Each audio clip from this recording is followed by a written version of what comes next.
Hi, I'm Andrew Sears. I'm the president of City Vision University, and in this session, I'm going to talk about the importance of developing healthy relationships and support networks in addiction recovery.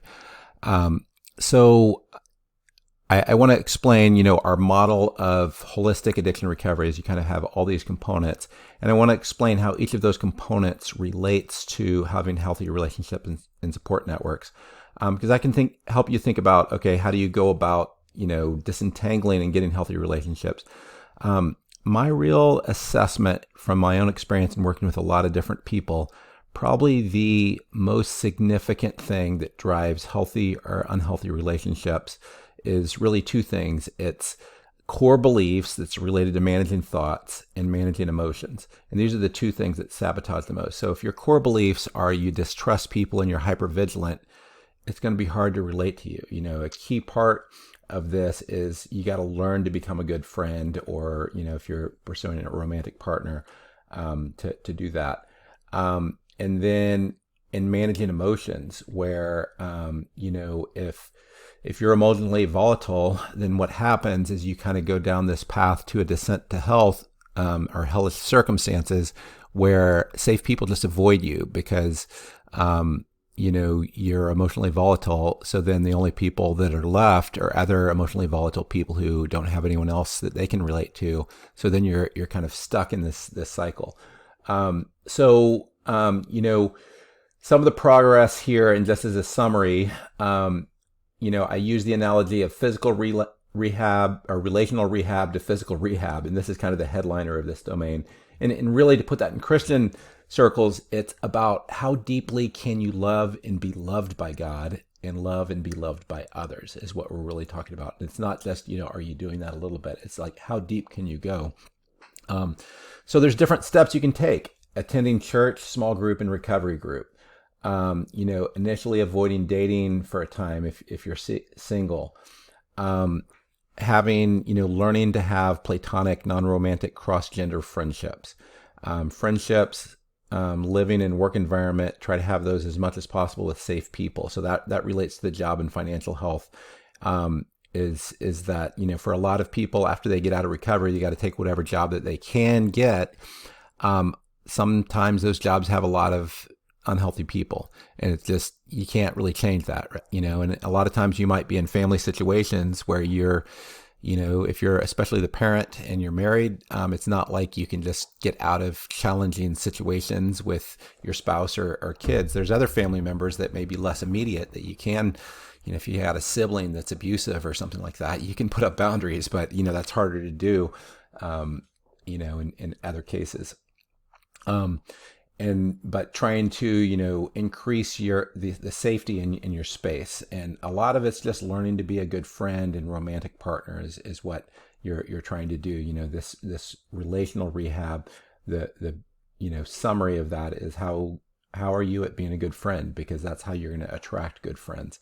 So, becoming a student of this, getting books, podcasts, and videos on healthy relationships, attending classes on healthy relationships, and ultimately, the goal is, to have restoration of some of your older relationships. If you're, married, restoration of your marriage, or if you want to get married and date and get married. Key things in this is, you invest in your physical health. Some other factors, you invest in your physical health because, in a lot of ways, that's going to help you, have more energy to pour into a healthy relationship. Same thing with boundaries and self-care. If your cup is full, or as the Bible puts it, your cup runneth over, you're going to have a lot more to put into that. And that's usually where we sabotage ourselves. In the long term, this processing past trauma and family issues will help us, have healthier relationships. So that's how all this relates. We're trying to get you to have it, increasing spiral. Don't try to do all this at once, but you figure out where you are in the process.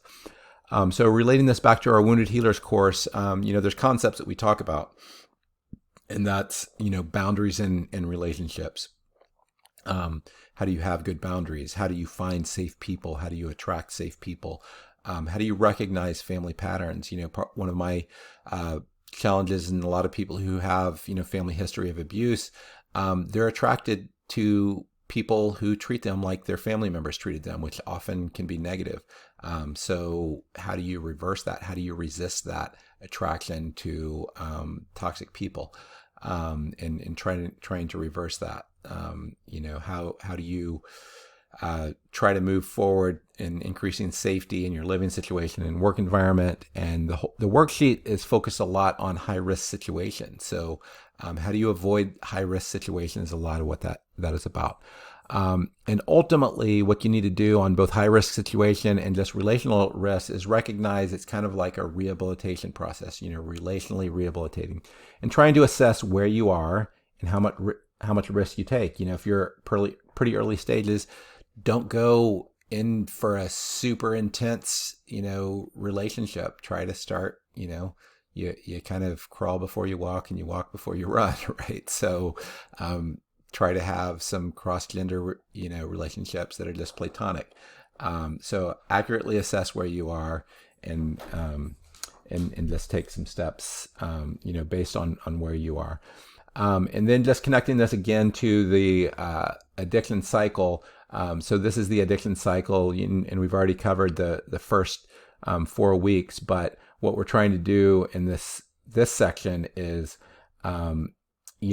rather when we have these cravings, often what we're looking for is we have a real need that God put in our hearts, and or put in our bodies in some cases. Yeah, I mean, you can use an example of often alcoholics, whenever they crave alcohol, sometimes they're just hungry, but the way they've experienced meeting their hunger is to drink alcohol. So, well, if you actually eat, that's going to help.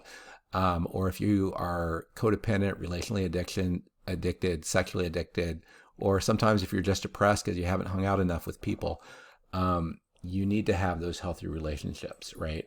And that's going to help you so that you're not acting out in those unhealthy ways. So that's really what this week's about. And we hope that this will help you. If you have questions, ask your faculty member.